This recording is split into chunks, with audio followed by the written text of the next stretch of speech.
नमस्कार। कुंडली कंसल्ट में आप सबका एक बार फिर स्वागत है और आप सभी को सावन के पावन महीने की हार्दिक शुभकामनाएं।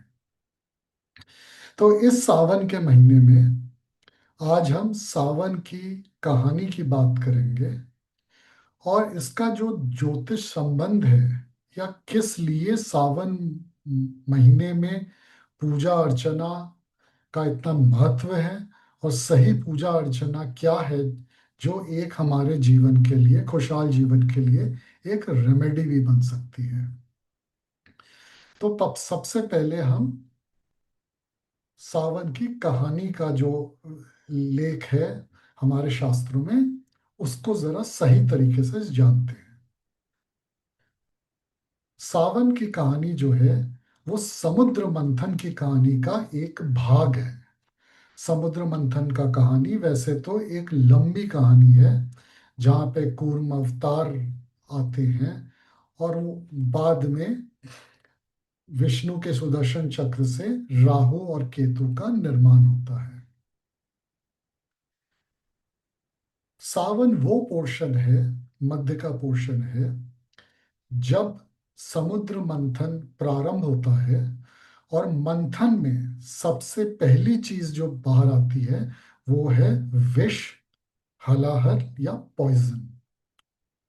और वो इस तरह का भीषण हलाहल होता है कि उसके प्रकोप से शिव पुराण में कहा जाता है कि उसके प्रकोप से पूरे संसार का नाश होने लगता है।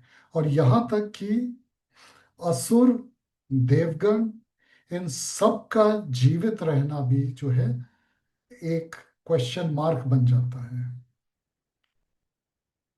अब सवाल ये उठा कि इस पॉइजन को फिर दबाया कैसे जाएगा या इससे उद्धार कैसे मिलेगा। उस समय शिव यानी महादेव समुंदर में आते हैं, सारे पॉइजन को, सारे हलाहल को एकत्रित करते हैं और उसे पी जाते हैं और उसको अपने गले में ही रोक लेते हैं जिससे उनका गला नीला पड़ जाता है। और वहीं से शिव के इस रूप को नीलकंठ भी कहा गया है। मगर देव से महादेव शिव तभी बने और देवों के देव तभी कहलाएं क्योंकि उन्होंने उस पॉइजन के पान से, उस हलाहल के पान से देवताओं को बचाया था और जिसका तोड़ शायद संसार में कहीं नहीं था। ये तो हुआ हलाहल पीने की सावन की कहानी। पर यह कहानी यही नहीं समाप्त होती है। तो जब शिव इस हलाहल को अपने गले में धारण करते हैं, उसकी प्रचंड गर्मी से जो है शिव का बदन जो है एकदम गर्म होने लगता है। और तब सारे देवताओं को, असुरों को ये लगता है कि शायद हलाहल से तो हम बच गए हैं मगर कि शिव के शरीर का जो ताप है ये कहीं ज्यादा नुकसान न कर जाए। और इसीलिए इंद्रदेव ने उस समय बहुत वर्षा करवाने की कोशिश की जिससे वर्षा के जल से शिव का शरीर शांत रह सके, उनकी ये गर्मी दूर हो सके, उनको ये कष्ट दूर हो सके, क्योंकि उन्होंने देवताओं के लिए इस कष्ट को अपने आप धारण किया था। इसीलिए इस सावन के महीने में शिवलिंग पे जल चढ़ाया जाता है। इसका सिंबॉलिक मीनिंग ये है कि जो शिव आपके प्रॉब्लम्स को अपने ऊपर धारण करते हैं, कम से कम हम इतना तो कर सकते हैं कि उनके शरीर को ठंडा रखें जो वो लोगों के सारे हलाहल खुद विषपान कर रहे हैं।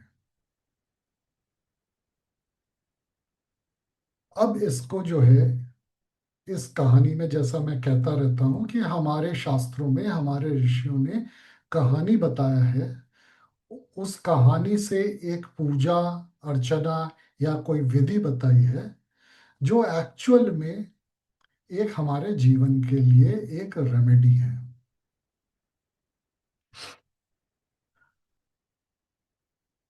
अक्सर हम ये सोचते हैं कि अगर हमारी डेस्टिनी, अगर सब कुछ हमारा भाग्य जिसको बोलते हैं ज्योतिष में, अगर हमारे कुंडली में लिखा हुआ है, तो फिर हमारे कंट्रोल में क्या है। हमारी कुंडली में या जोडियाक साइन में तीन ऐसे राशियां हैं। कर्क राशि यानी कैंसर, वृश्चिक यानी स्कॉर्पियो, और पाइसेस यानी मीन राशि।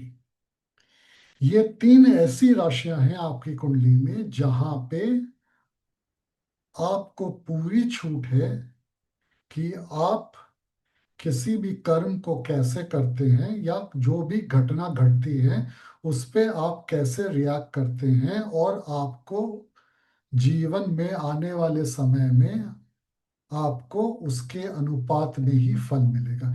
यानी जो जल प्रवृत्ति की तीन राशियां हैं, इसको आप अपने जीवन में, या इन राशियों से आप अपने जीवन की दशा बदल सकते हैं। इनफैक्ट मुझे अभी नाम याद नहीं आ रहा है, पर एक जापानीज फिजिसिस्ट हैं, जापानीज साइंटिस्ट है, जिनको शायद नोबेल प्राइज भी मिला है। उन्होंने ये दर्शाया है कि वाटर यानी पानी प्रोग्रामेबल है। और उन्होंने जो एक्सपेरिमेंट किया था वो बड़ा सिंपल सा एक्सपेरिमेंट था। उन्होंने दो पात्र में पानी रखे। एक पात्र के पानी के चारों तरफ बच्चों को बैठाया और उनको जो है उनसे अच्छी अच्छी बातें कहने को बोली।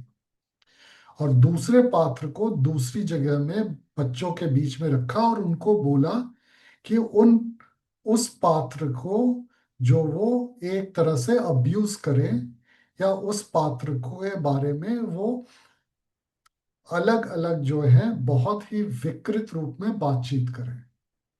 फिर उन दोनों पानी को लेके फ्रिज में बर्फ जमाई गई, और ये पाया गया कि जिस पानी पे के अराउंड में बच्चों ने अच्छी अच्छी बातें की, उसका बर्फ जो है एकदम क्रिस्टल क्लियर बना था। जबकि जिस पानी के आगे बच्चों ने जो है अच्छी बातें नहीं की थी और काइंड ऑफ अब्यूज किया था, उसका आइज जो है, उसका बर्फ जो है ट्रांसपेरेंट नहीं बना था। ऐसे ही अगर आप इंटरनेट में सर्च करेंगे तो आपको बहुत से ऐसे एक्सपेरिमेंट्स मिलेंगे, क्योंकि इसके बाद भी लोगों ने इसको फिर करने की कोशिश की और हर बार यही जवाब आया। बहरहाल, तो ये तीन जो जल प्रवृत्ति की राशि है, इनको आप प्रोग्राम कर सकते हैं। मतलब यहाँ पे आप इन राशियों में आप जो भी कर्म करेंगे आपको उसके अनुसार फल मिलेगा। और इन तीनों जल राशि में भी जो कर्क की राशि है, कैंसर राशि है, ये है क्लीन वाटर को दर्शाती है। और यही नहीं, कर्क की राशि आपकी माँ, आपका घर, आपका घर का एनवायरनमेंट, और आपकी मेंटल शांति, मेंटल स्थिति जो है उसको दर्शाती है। इसीलिए यहाँ पे गुरु उच्च का होता है।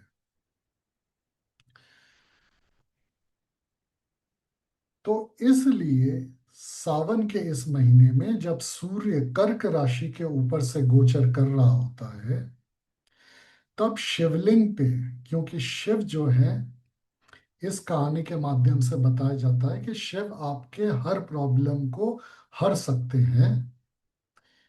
शिवलिंग के ऊपर पानी चढ़ाकर आप जो है अपने प्रॉब्लम्स को दूर करने की कोशिश करते हैं।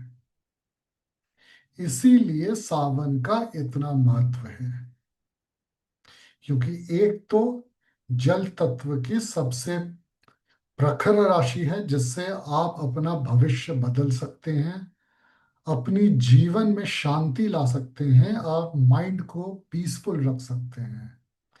क्योंकि हो सकता है आपके पास बहुत सारा वैभव हो, फिर भी आप खुश ना रहें, क्योंकि आपकी मनोस्थिति ऐसी है, आपकी जीवन की स्थिति ऐसी है कि आपके पास बहुत सा वैभव, पैसा होने के उपरांत भी जो है आप ठीक से नहीं रह सके, आप खुश नहीं रह सकते हैं। इसीलिए अपने माइंड को स्टेबलाइज करना बहुत इंपॉर्टेंट है। दूसरी बात, चंद्र जो है, जो कर्क राशि का स्वामी है, चंद्र पैसे को, जो फ्लो ऑफ मनी हो और जो वेल्थ है उसको भी दर्शाता है, आपके खाने को भी दर्शाता दर्शाता है। इसीलिए चंद्र वृषभ राशि में, जो सेकंड राशि है, जो फूड की राशि है, जो वेल्थ की राशि है, वहां पे उच्च का होता है। तो इसीलिए कर्क राशि को ठीक करने से आपकी चंद्रमा ठीक होता है, इससे आपके जीवन में वेल्थ भी आता है। इसीलिए सावन के महीने में शिवलिंग पे जल अभिषेक करना सोमवार के दिन इतना महत्व रखता है। आशा है आपको मेरे इस वीडियो से सावन की जो कथा है और उसका जो ज्योतिष महत्व है वो आपको समझ में आ गया है। अगर आपकी कुंडली में आपका चौथा भाग या जहां पर भी आपका कर्क राशि है, अगर वो अफ्लिक्टेड है, तो सावन महीने के सोमवार में शिवलिंग के ऊपर जल अभिषेक करने से ज्यादा अच्छा उपाय और कुछ भी नहीं है।